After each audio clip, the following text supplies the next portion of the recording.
आज का ये कार्यक्रम संघ गंगा के 3 भागीरथ, ये हमारे विचार परिवार की वो कहानी है जिसके विषय में शायद हम में से बहुत से लोगों को संभवतः पूरी जानकारी नहीं है। राष्ट्रीय स्वयंसेवक संघ की स्थापना का कारण क्या बना और परम पूजनीय डॉक्टर हेडगेवार जी, उसके बाद परम पूजनीय गुरु जी, उसके बाद परम पूजनीय बाला साहब देवव्रत जी ने किस प्रकार से संघ के वृक्ष को सींचा है, उसकी कहानी ये नाट्य मंचन के माध्यम से संघ के शताब्दी वर्ष की यात्रा में पूरे देश में दिखाई जाती है। अब तक पूरे देश में इस प्रकार के नाट्य मंचन के 90 शो हो चुके हैं और आज का ये शो 91वें वर्ष है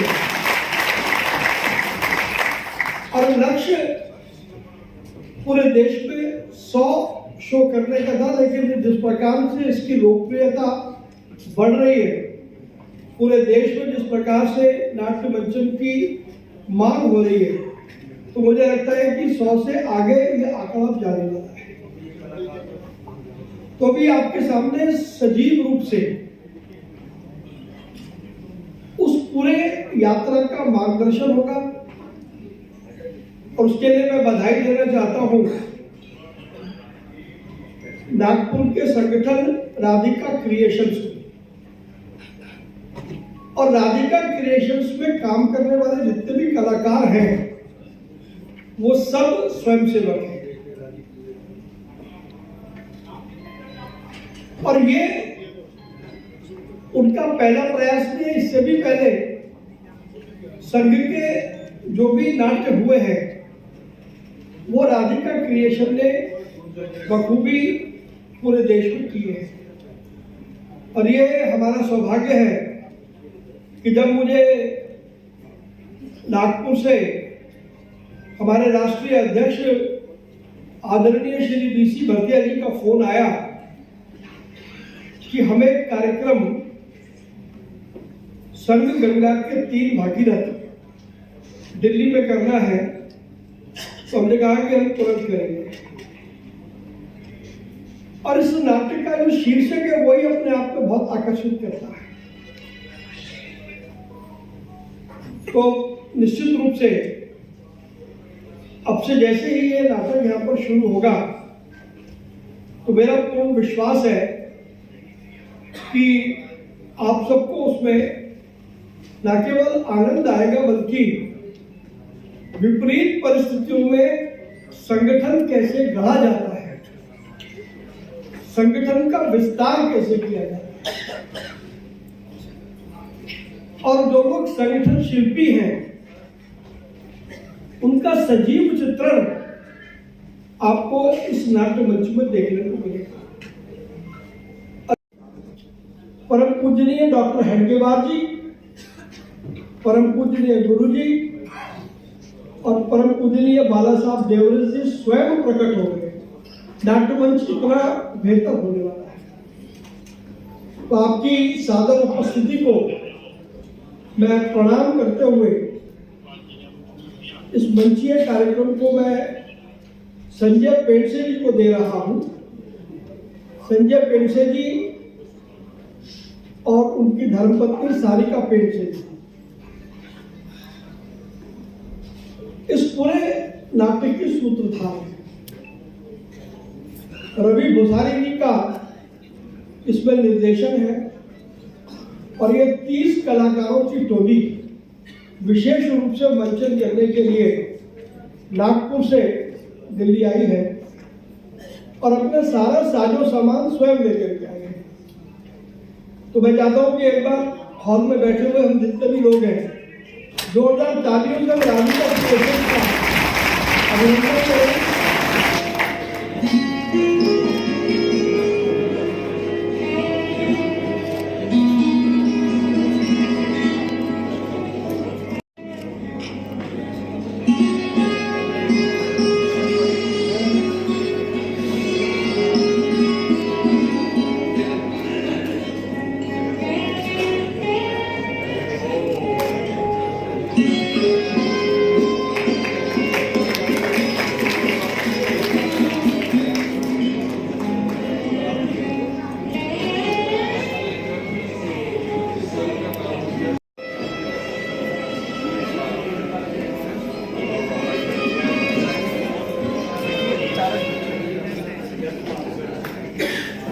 बहुत अच्छा लगा।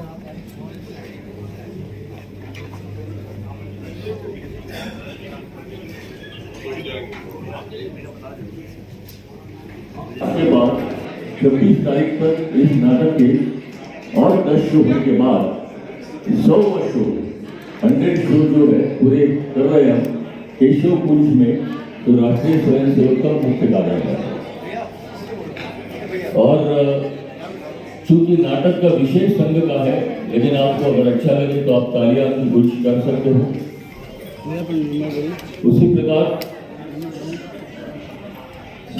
नाटक में कई ऐसे प्रसंग भगवान श्री हरि के चरणांगुष्ठ से निकली माँ गंगा का वो प्रचंड प्रवाह भगवान शिव शंकर की जटा में बद्ध होकर मेरे उस परम प्रतापी पुत्र के पीछे पीछे प्रवाहित हुआ। मैं सुजलाम सुफलाम होकर धन्य हो गई।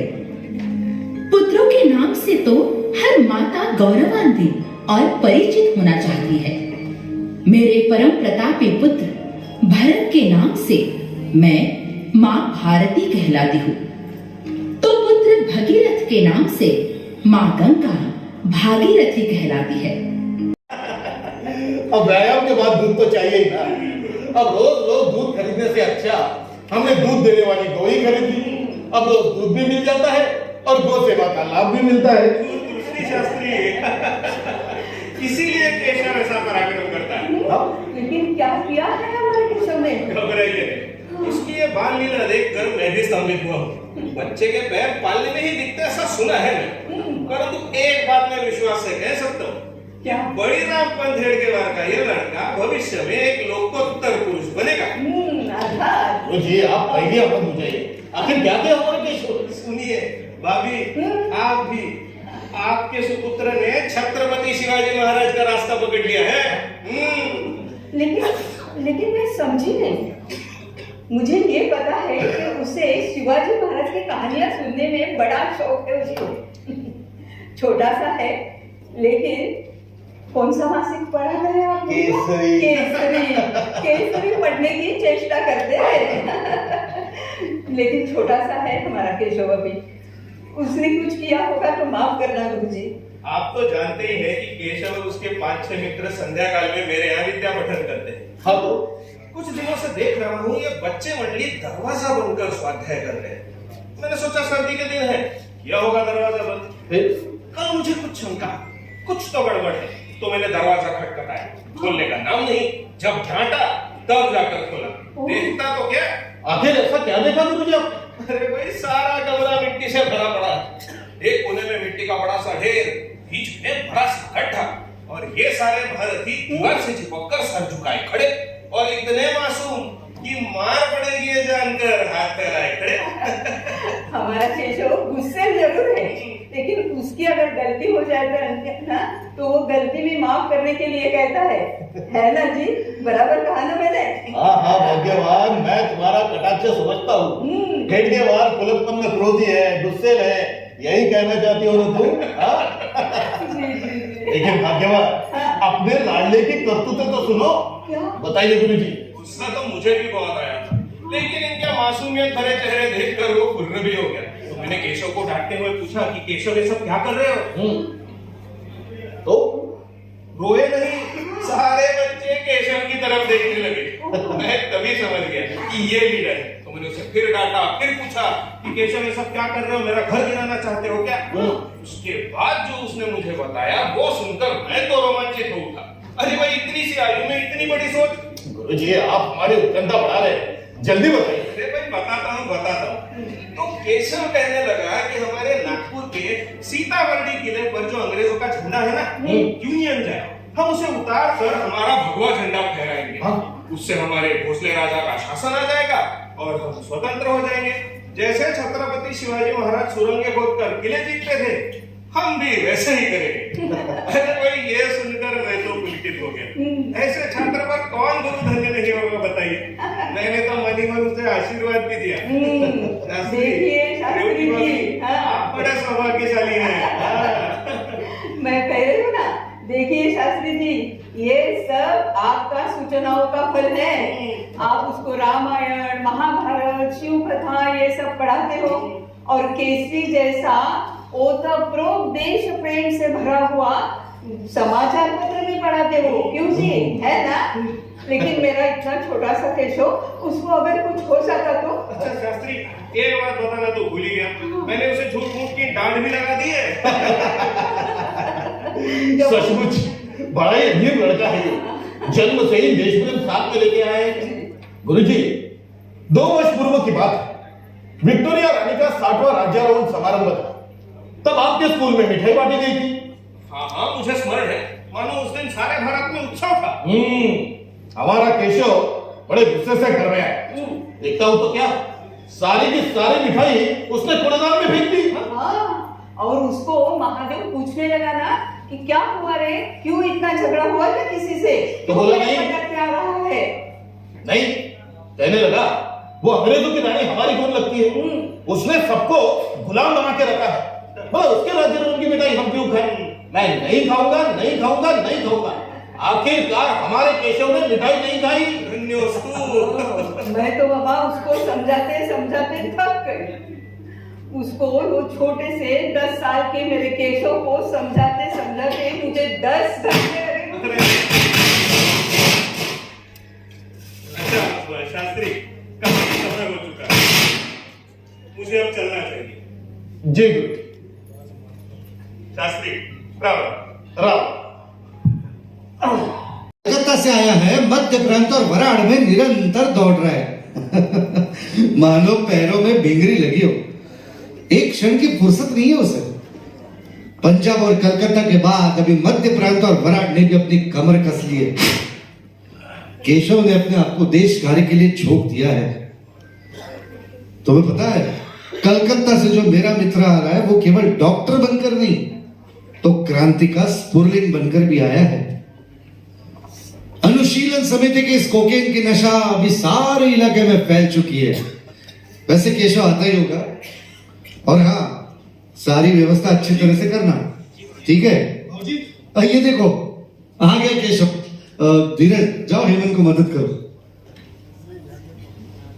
आइए आइए आइए केशवराव। ना ना, डॉक्टर केशवराव। क्या भाजी, आप भी? केशव, बैठक की व्यवस्था तो मैंने पूर्ण कर ली है, पर मुझे बताओ कौन कौन आने वाला है? एक तो मेरे सामने खड़े हैं क्रांति के पुजारी भावजी कावरे, वर्धा से अप्पाजी जोशी, सिंधी के नाना साहब कालाटुले, और तीसरा वो आपका जाबाज बाबू हरकरे। हाँ भावजी, परंतु आपने इतनी जानलेवा परीक्षा क्यों ली उसकी?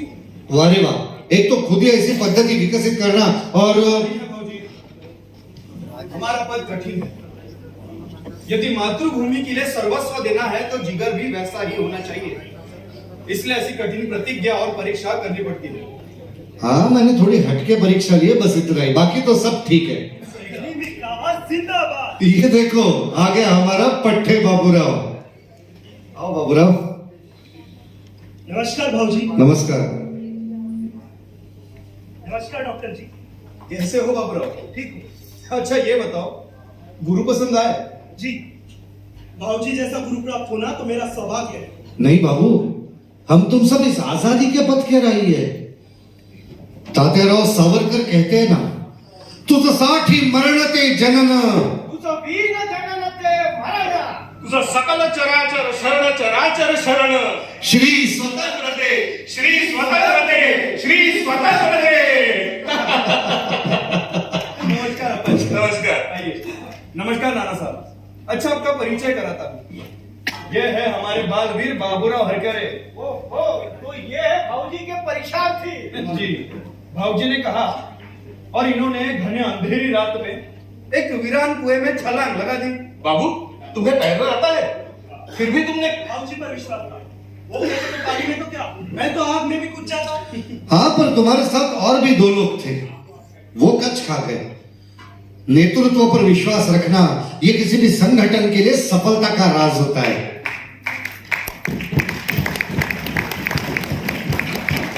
केशवराव, अभी बैठक प्रारंभ करने का कष्ट करेंगे? जी भाऊजी, आइए बैठिए। आइए नाना साहब। डॉक्टर साहब, आप पूना जाने वाले थे, जाकर आ गए?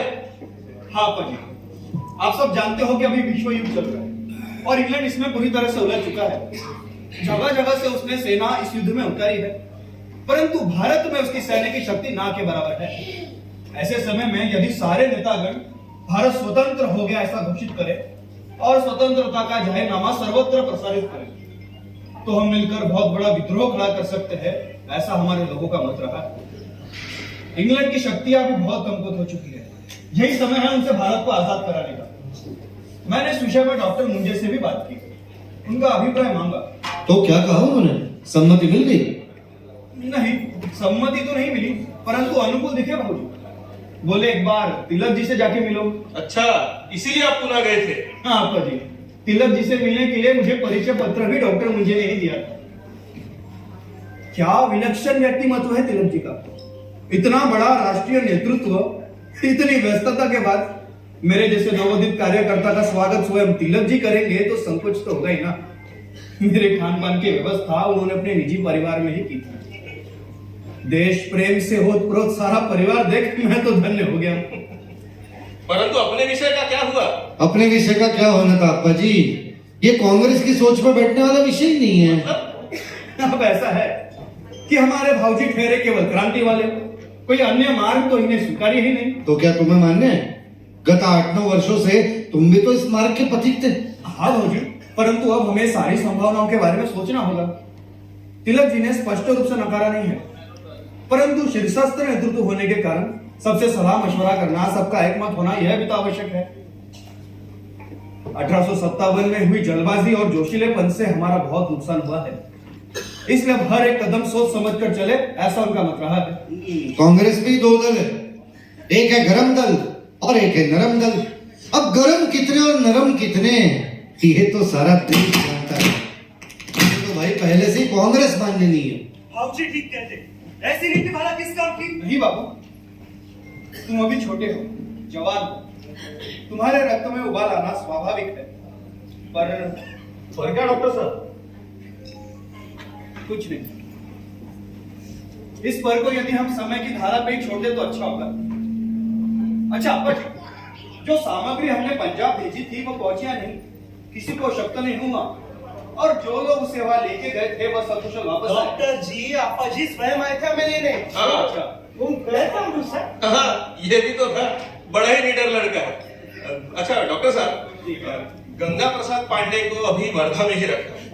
उनकी तबीयत थोड़ी नरम गरम रहती है, साधु बनकर एक कुटिया में रह रहे हैं।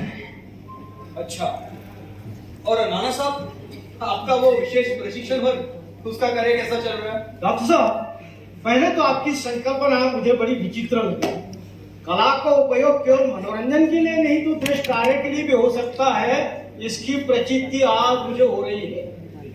उत्कृष्ट स्त्री भूमिका करने वाले कलाकारों का प्रशिक्षण वर्गम उत्तम चल रहा है, उसके 100% परिणाम भी मिल रहे हैं। क्रांति कार्य के लिए भेजे जाने वाली सामग्री बिन दिक्कत पहुंचाने में हम सफल हुए हैं। गनिमी का आवाज जिंदाबाद, जिंदाबाद जिंदाबाद। डॉक्टर साहब, क्या गुरिल्ला युद्ध नीति में छद्मवेश धारण करना आता है? क्यों नहीं भाऊजी, साम दाम दंड भेद सब कुछ जायज है मातृभूमि के स्वतंत्रता के लिए। फिर डॉक्टर साहब, आगे की योजना क्या है? अगले वर्ष नागपुर में कांग्रेस का बहुत बड़ा अधिवेशन होने जा रहा है। इसकी अध्यक्षता स्वयं तिलक जी करे, ऐसा हमारे लोगों का मत रहा है। हाँ, पिछली बार कुछ कारणवश ऐसा हो ना सका, परंतु इस बार ऐसा हो, ऐसा हम पुनः प्रयास करेंगे। दबाव बनाना पड़ेगा, क्योंकि आज की राजनीतिक परिस्थिति जरा भिन्न है। जब से मुस्लिम लीग बनी है, तब से अच्छे अच्छे राष्ट्रीय विचार वाले मुस्लिम नेताओं के मानसिकता में भी परिवर्तन आया है।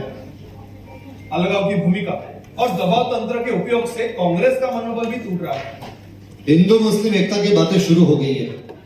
फूट डालो और राज करो वाले नीति का फलित ही मुस्लिम लीग है। वो कुछ भी हो, परंतु नागपुर में होने वाला अधिवेशन बहुत ही विशाल और महत्वपूर्ण विषयों पर दिशा दर्शन करने वाला होगा, इतना मात्र पक्का है। इसकी व्यवस्था के लिए हमें अधिक मात्रा में स्वयं सेवकों की आवश्यकता है।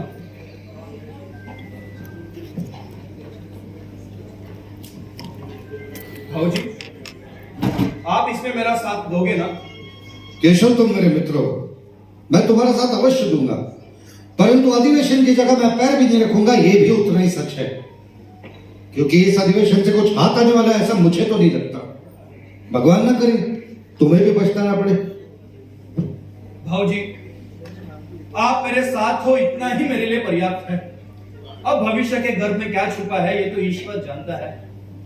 ईश्वर इच्छा भली असी, हम अपना कर्म करते रहेंगे।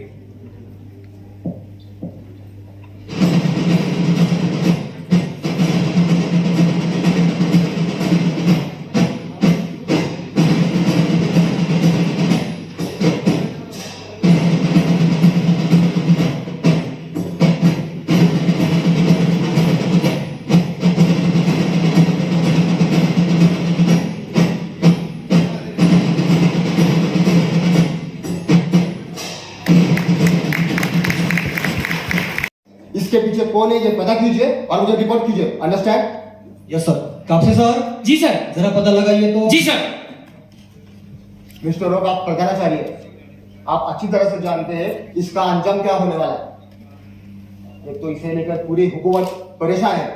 परंतु अपने माँ को वंदन करने में क्या बुराई है सर? ओ, माँ को वंदन, तो ये सब आप लोगों ने सिखाया है? हरगिज नहीं सर, ऐसा मेरा सौभाग्य कहा। कापसे सर। जी सर। कुछ पता चला? ना। थोड़ा सख्ती से पूछिए। ना। निचली कक्षा सभी छात्र से पूछिए। सब प्रकाश से पूछा, किंतु कोई बोलने को तैयार ही नहीं, मानो सबके मुंह को पट्टी चिपकाई हो। फिर से पूछिए, जाइए। जी सर। ये ठीक नहीं हुआ। मिस्टर रोग। Yes sir. इसका मुखिया कौन है, ये जब तक पता नहीं चलेगा तब तक स्कूल नहीं खुलेगी। Sir, is my order, understand? Sir ऐसा मत कीजिए सर, छात्रों का नुकसान हो जाएगा। सर रुकिए, सर रुकिए, सर रुकिए, सर ऐसा मत कीजिए, सर रुकिए। वंदे मातरम,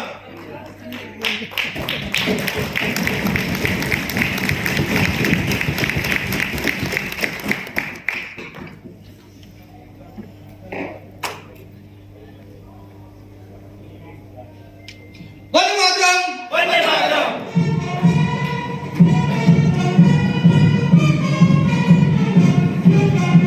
नहीं भाऊजी, असहकार आंदोलन को खिलाफत के समर्थन में खड़ा हुआ था। हमारा क्या संबंध है उस तुर्किस्तान और खलीफा से?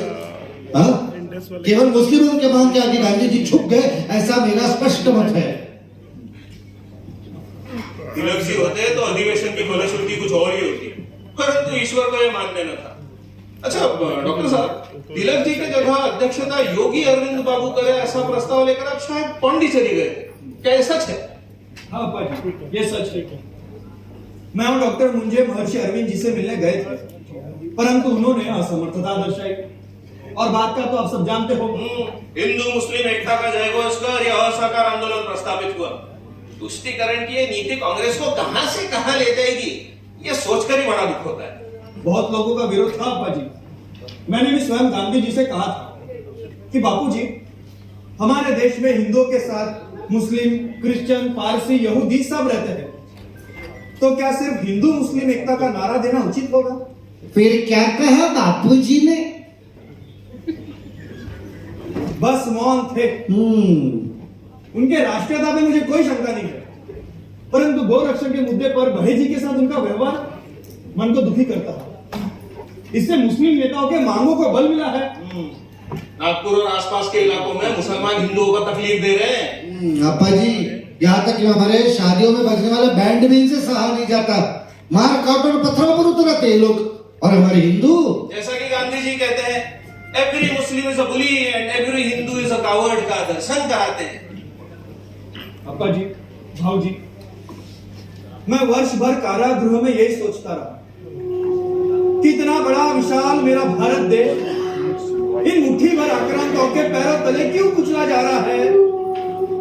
आखिर क्या कमी है हमें? कारागृह के बरात में मेरे साथ बुक बाइंडिंग का काम करने वाला एक अदना सा इनामुल्ला खान मुझसे पैरों के नीचे रखने के लिए भगवत गीता की मांग कर सकता है? तब मुझे समझ में आया कि हमारे ही देश में क्या स्थिति है हमारी। आखिर कौन है हम? फिर क्या किया तुमने? मुझे जो करना था वो मैंने उसका किया भौजी, परंतु यह सार्वत्रिक प्रश्न है, किसी एक हेडगेवार या एक इनामुल्ला खान की नहीं। यह हमारी राष्ट्रीयता का प्रश्न है। हम हमारी राष्ट्रीयता भूलते जा रहे हैं। विनायकम प्रकुर्वानो रचिया मास वानरम, ऐसा हमारे नेताओं की और समाज की स्थिति हो गई है। हम भूल चुके हैं कि हम हिंदू हैं। ये हमारी राष्ट्रभूमि है, ये हमारी पुण्य भूमि है, ये हमारी मातृभूमि है। परंतु डॉक्टर साहब, कांग्रेस की विचारधारा में कितना स्वीकार्य होगा इस मामले में मैं जरा शासन हूं। नहीं अपा जी, केवल विशुद्ध राष्ट्रभक्ति से ओतप्रोत लोग ही इस भाव जागरण को समझ पाएंगे। संगठित हिंदू समाज ही सारे प्रश्नों का उत्तर है। उत्तर केवल एक, हिंदू सारा एक। पर केशव राव, क्या ये संभव है? क्यों नहीं होगी? दुनिया में कुछ भी असंभव नहीं है। स्मरण कीजिए छत्रपति शिवाजी महाराज को, क्या भयावह अवस्था थी तब, और क्या था उनके पास? केवल आत्मबल और अपने कार्य के प्रति संपूर्ण समर्पण, जो प्रभु श्री राम में था, भगवान श्री कृष्ण में था। क्रिया सिद्धे सत्वे भवती महता नोप करने, ये तो ज्ञात है ना आपको। परंतु डॉक्टर साहब, हमारा चलने वाला स्वतंत्रता संग्राम, उसका क्या? वो भी चलेगा अप्पा जी, वो भी चलेगा। हमारा कार्य उसके लिए पूरक ही होगा। परंतु प्राप्त होने वाली स्वतंत्रता, टिकाने वाला समरस, समर्थ और संगठित हिंदू समाज जब तक खड़ा नहीं होता, तब तक ऐसी अवस्था बार बार प्राप्त होगी। तो इस कार्य की कोई नीति बनाई है आपने? हाँ अप्पा जी, मैंने इस विषय के परिपाक में हमारे कुछ सहकर्मियों से चर्चा की है। बहुत जल्द हम एक ऐसी संगठन का निर्माण करेंगे जो भारतवर्ष में घोषणावह होगा, भारत का मान बढ़ाने वाला होगा। भाव जी, सहकर्मियों से चर्चा के बाद उनके सुझाव से उसका नाम होगा राष्ट्रीय Swayamsevak Sangh.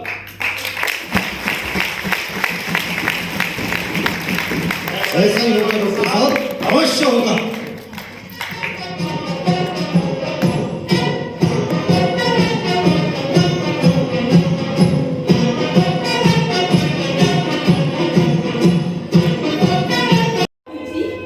Have a dinner and then go.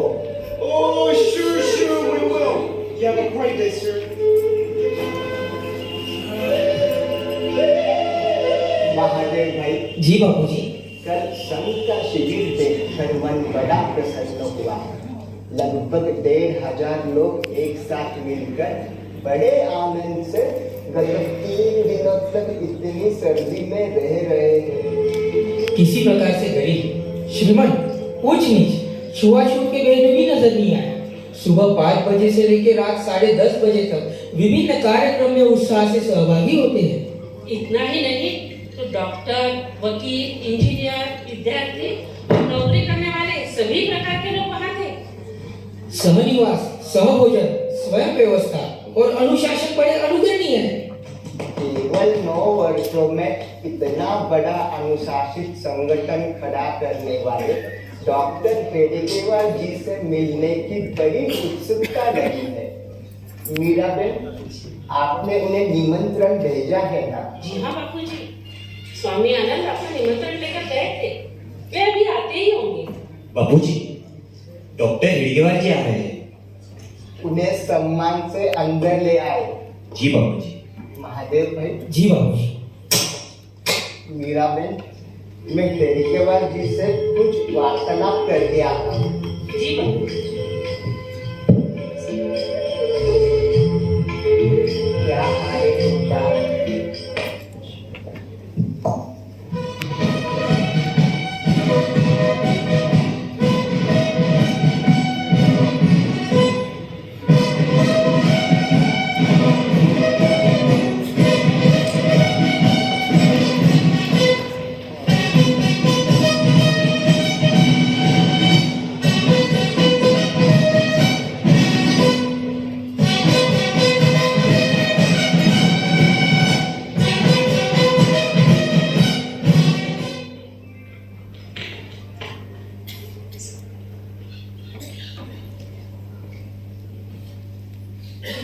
कैसे हो बापूजी?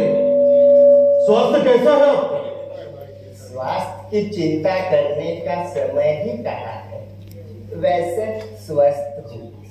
हेडगेवार जी, कल मैं आपके शिविर से हो आया। वे ज्ञात तो हुआ ही होगा आपको। हाँ बापूजी, आपका सानिध्य प्राप्त हो, यह स्वयं सेवकों का महाभाग्य है। उस स्नेह मिलन से मैं वंचित रहा, इसका मुझे बड़ा दुख है। आपने अचानक आने की योजना बनाई, ऐसा लगता है। परसों सायंकाल में छत से आप लोगों की परेड देख रहा था।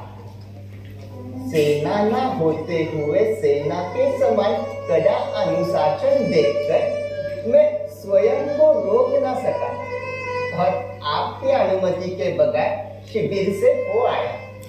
बापूजी, आपको अनुमति की क्या आवश्यकता है? मुझे पहले पता होता तो निश्चित ही समय निकालकर उपस्थित रहता। ऐसा ही एक शिविर नागपुर में चल रहा है, कल मैं वहां था। आप नहीं थे, एक दृष्टि से अच्छा ही हुआ। अनुशासन, स्वयं सेवकों का व्यवहार, साफ सफाई आदि कई बातें देखकर मन बड़ा संतोष हुआ। विशेषकर आपका बैग मुझे बहुत अच्छा लगा। हम उसे घोष कहते हैं बापूजी। अच्छा, घोष। जी, स्वयं सेवकों ने बड़े परिश्रम से वाद्य खरीदे हैं, स्वयं उसका शिक्षण प्राप्त किया है।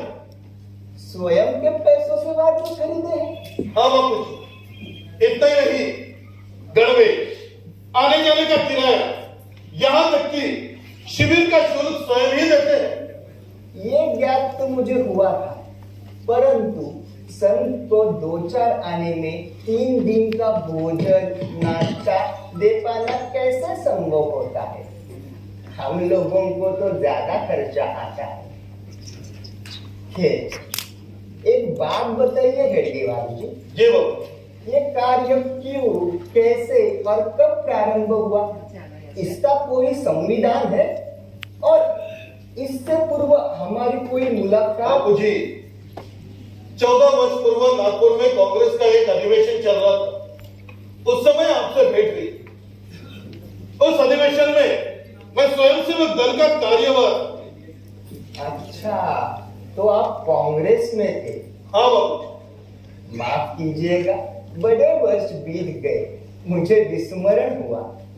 देश की स्वतंत्रता के लिए चलने वाले सभी कार्य मेरे लिए समान महत्व के हैं। शुरू में मैं क्रांति के पथ पर भी चला। अच्छा है, आपका संगठन अच्छा है। हेडगेवार जी, आपने दीर्घकाल तक कांग्रेस में कार्य किया है, तो फिर कांग्रेस जैसी लोकप्रिय संस्था की छत्र छाया है ऐसा स्वयंसेवी संगठन क्यों नहीं चलाया? अकारण अलग संगठन क्यों खड़ा किया? अकारण नहीं बाबूजी, प्रयास तो बहुत किए, परंतु यश नहीं मिला। फिर कारावास में चिंतन किया और फिर विशुद्ध राष्ट्रभक्ति के लिए व्यक्ति निर्माण कर यह स्वतंत्र कार्य 1925 से प्रारंभ किया। लेकिन कांग्रेस में किए गए प्रयासों को यश क्यों नहीं मिला? क्या कुछ धन का अभाव था? नहीं, धन की कमी नहीं। धन से सभी बातें आसान जरूर होती, परंतु दुनिया में केवल सब कुछ पैसों से नहीं मिलता, वो कुछ जाओ, उनका सम्मान करो, उनका स्वागत करो। जी महाराज। सेवक, स्वागत की तैयारी करो।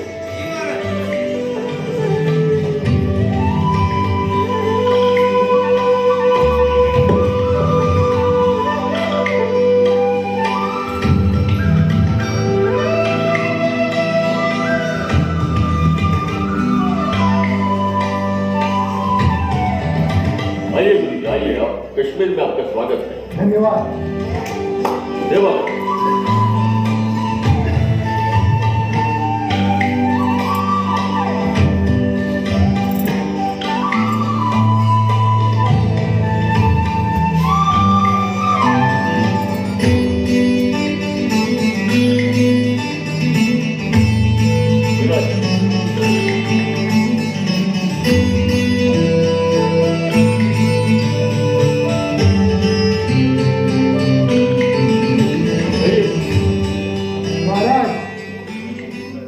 उद्देश्य तो आपको ज्ञात हुआ ही होगा।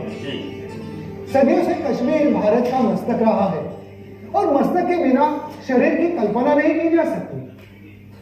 वैसे तो अच्छा हुआ कि आपके स्वयं सेवकों ने मुझे मेरे प्रदान के बारे में बताया। जैसे ही मुझे काले कारनामों के बारे में पता चला, वैसे ही मैंने उसे प्रदर्शित कर दिया। यह आपने बहुत अच्छा किया महाराज। राष्ट्रीय चरित्र हनन के कई उदाहरण इतिहास में वर्णित है। हाँ, लेकिन आपके स्वयं सेवकों ने जान जोखिम में डालकर मेरी सहायता की, इसलिए मैं आपका सदैव ऋणी हूं। महाराज, मातृभूमि के लिए ऐसे जोखिम तो उठाने ही पड़ते हैं। मातृभूमि का ऋण है हम पर। हाँ, वैसे महाराज, विलय के बारे में आपने क्या सोचा है? ऐसा है कि कश्मीर भारत से अलग होना नहीं चाहता। मेरे मन में कोई सवाल है, क्या आप उसका समाधान करोगे? महाराज, आप निश्चिंत रहिए, आपके हर प्रश्न का समाधान भारत सरकार करेगी। लेकिन नेहरू तो मुझसे बात तक नहीं करते। महाराज, कोई एक अकेला व्यक्ति तो सरकार नहीं होता ना। ये भी ठीक है, लेकिन आप जानते हो कि कश्मीर में आने वाले सारे रास्ते रावलपिंडी से आते हैं। ऐसे में अगर हमारी रसद बंद कर दी जाए तो हमारी जनता तो भूखे मरेगी। नहीं नहीं महाराज, ऐसा कुछ भी नहीं होगा। भारत सरकार रसद की कमी नहीं होने देंगी। गुरुजी, शेख अब्दुल्ला की नीतियां मुझे ठीक नहीं लग रही। ऐसे में सत्ता सूत्र उनके हाथ में जाने की पूरी आशंका है। नहीं नहीं महाराज, ऐसा कुछ भी नहीं होगा। गृह मंत्री जी ने हमें आश्वस्त किया है, भारत सरकार ऐसा नहीं होने देगी। ठीक है, मेरा तीसरा और आखिरी सवाल। अवश्य। अगर पाकिस्तान ने हम पर आक्रमण कर दिया तो? महाराज, आप चिंता मत कीजिए, मैं आपको आश्वस्त करता हूं। आपके विलय पत्र पर हस्ताक्षर होते ही भारत की सेना कश्मीर में पहुंच जाएगी। लेकिन हमारी हवाई पट्टियां, हवाई अड्डे तो बर्फ से ढके पड़े हैं, उसका क्या? महाराज, वो तो हमारे स्वयंसेवक ही संभाल लेंगे। जहां आपदा वहां स्वयंसेवक। सही कहा, जहां आपदा वही राष्ट्रीय स्वयंसेवक संघ। जी हाँ। ठीक है गुरुजी, आप वल्लभ भाई पटेल से कहिए कि कश्मीर भारत में विलय के लिए तैयार है। धन्यवाद महाराज,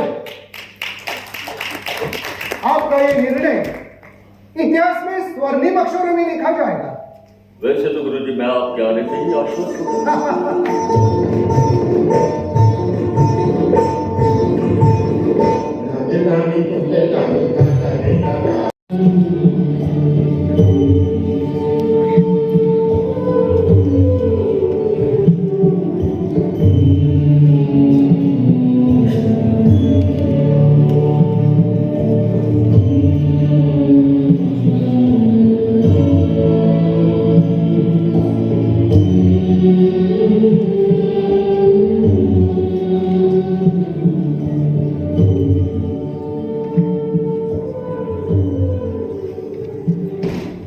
आज हमारा अधिकारी प्रशिक्षण वर्ग पूर्ण हो रहा है।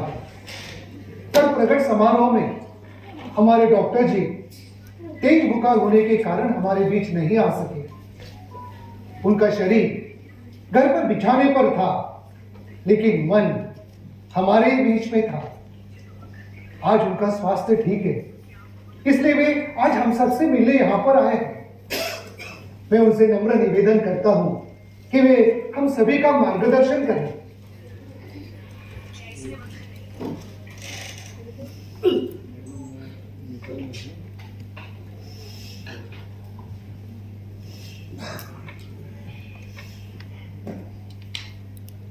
माननीय सर्वाधिकारी जी, अन्य अधिकारी वर्ग और देश भर से आए हुए मेरे प्रिय स्वयंसेवक बंधु, मुझे नहीं लगता कि मैं आपके सामने दो शब्द भी ठीक से बोल सकूंगा। गत 24 दिनों से मैं रुग्ण शैया पर पड़ा हिंदू राष्ट्र का लघु रूप देख रहा हूं, परंतु नागपुर में रहकर भी मैं आप लोगों की कुछ सेवा नहीं कर सका। इसलिए स्वयं ही आपके दर्शन करने चला आया। ऐसी कौन सी शक्ति है जो आपका मन मेरी तरफ और मेरा मन आपकी तरफ दौड़ रहा है? भाषा भिन्नता, आचार भिन्नता होने पर भी पंजाब, बंगाल, मद्रास, बॉम्बे और सिंध के स्वयंसेवकों का एक दूसरे के प्रति इतना प्रेम क्यों? क्योंकि हम संघ के घटक हैं, इसलिए शुद्ध सात्विक प्रेममय व्यवहार ही हमारे कार्य का आधार है। प्रतिज्ञा कीजिए, प्रतिज्ञा कीजिए, जब तक शरीर में प्राण है तब तक संघ को भूलेंगे नहीं, ऐसी प्रतिज्ञा कीजिए।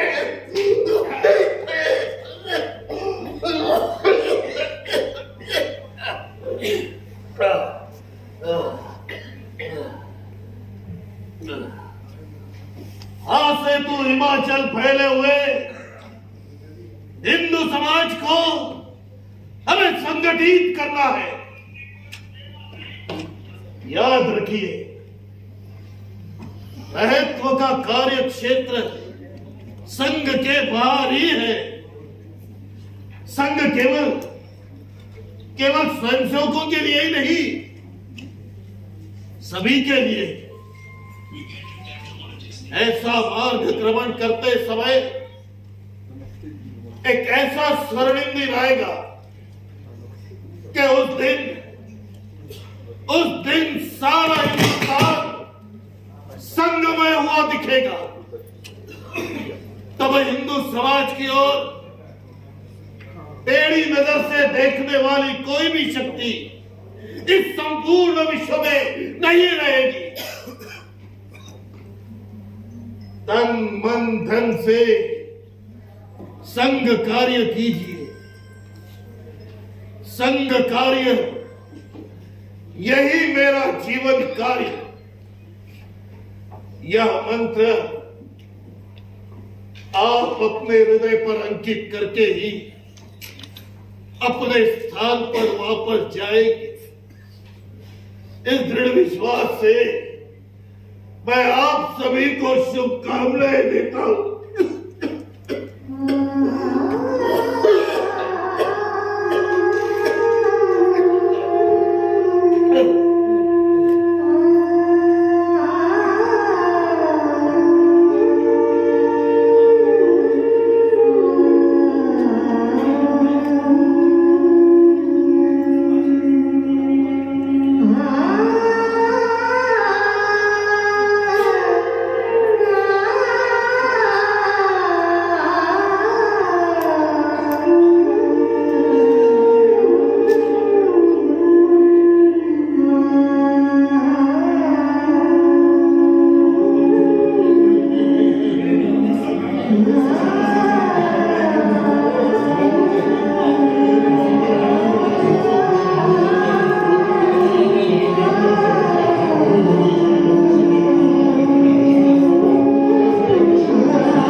यहाँ उपस्थित दिल्ली के सभी हमारे साथियों, एक ऐतिहासिक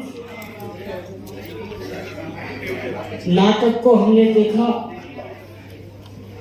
इस नाटक के लिए जो हमारे साथ आदरणीय संतोष जी का यहाँ पर आगमन होने हमें जो मान सम्मान भी मिला, उस उनका भी आभार, और नागपुर से आई पूरी टीम का भी बहुत बहुत आभार। बहुत ही सुंदर तरीके से ये कार्यक्रम हुआ। मैं आदरणीय संतोष जी से निवेदन करूंगा, एक बार मंच पे हेडगेवार जी के साथ, गुरु जी के साथ, बाला साहब देवरस के साथ आप खन्ना जी आप भी आइए, आप भी आइए। और इसके बाद में पहले एक एक जो हमारे